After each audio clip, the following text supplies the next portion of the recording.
If you've been to Las Vegas, you already know that it's easy to spend a crap ton of money. But what if you're on a budget? Is it possible to stay at a nice place and enjoy yourself without spending a fortune? That's what I was attempting to find out by making this video. I gave myself a budget of $150 per day. To accomplish this, the first order of business was to find a hotel. But I didn't want some hole in the wall. I wanted a nice place actually on the strip. The kind of place that was classy. A place that had art, sculptures, and that sort of crap. I soon realized I might be asking too much for my tight budget, but I had to try. I turned to Booking.com. A quick search instantly revealed a hotel I always wanted to stay in. That place was the Mandalay Bay. The reason I wanted to stay there was because they had a wave pool. I thought that would be a great place to relax. The only problem was the daily rate was well beyond my budget. I began to play with the dates to see if I could find a lower rate. I found a resort king room that came in at $59, which was well below my budget. When I looked a little closer, I found I had to pay a 13% tax, which totaled $7.67. That wasn't too bad, but the sticky point was the infamous resort fee, which brought my total stay at the Mandalay Bay for one night to $105. That amount was significantly higher than what was originally advertised, but it was a hotel located on the Las Vegas Strip. After paying for the room, that left me with roughly $45 left to eat and play for the rest of the day.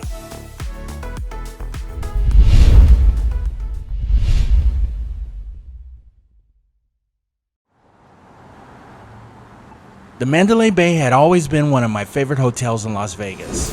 I had never stayed there before, but always wanted to. I had already spent $105 prior to checking in, which left me with a remaining balance of $45. Immediately, that number shrunk to $27 after paying an $18 parking fee. Initially, upon check-in, they didn't have my room ready. Because of this, they gave me a free upgrade with a partial strip view. The room was quite nice. It had all the amenities.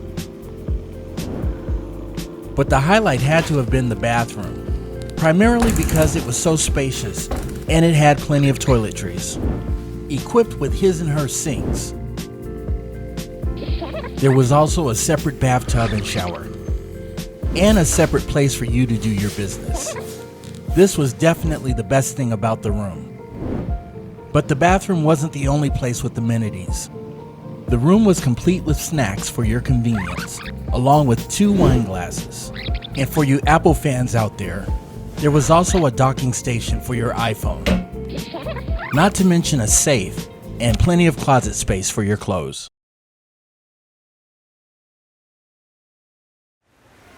After settling into my room, I headed out to have some fun. The first thing I decided to do was take a tour of the resort. There was one area in particular I wanted to visit. It was called the Valley of the Falls and was located in the front part of Mandalay Bay. This area was quite peaceful. There was never a crowd. The best part about this location was the fact that it cost nothing to visit.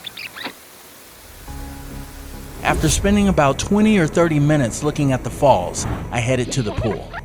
The Mandalay Bay pool consisted of a series of pools, but the main attraction was undoubtedly the wave pool. The pool was amazing, but one thing I did not anticipate was how hot it got there due to the significant amount of concrete in the area.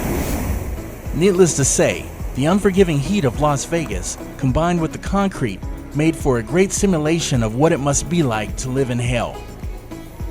If you come here, I recommend you spend most of your time in the water. Essentially, there was no place to sit unless I paid to use the lounge chair and umbrella. With the $27 limit remaining, that was not an option. Instead, I just walked around and checked out the pool. After spending a couple of hours at the pool, I had worked up an appetite. I looked for a place to eat. There were plenty of restaurant options to choose from, but ultimately, I went across the street and ate at Panda Express. That left my remaining budget around $15. After I ate, I had to figure out what I was going to do next. I had a few choices. 1, I could go shopping. 2, I could gamble. Or I could place a few bets at the sportsbook, but none of these options were viable. Eventually, with only $15 remaining, I threw in the towel and opted to spend more money. I decided to go see a Vegas show. The show was Michael Jackson 1, and it was not cheap. I spent $192 on 2 tickets, resulting in a total spend of $327. So, to conclude this video, there are some cheap hotel options on the Las Vegas Strip. If you want a really nice hotel, you can find them at a discount in the slow seasons. But in the end, you're going to end up paying more than you bargained for.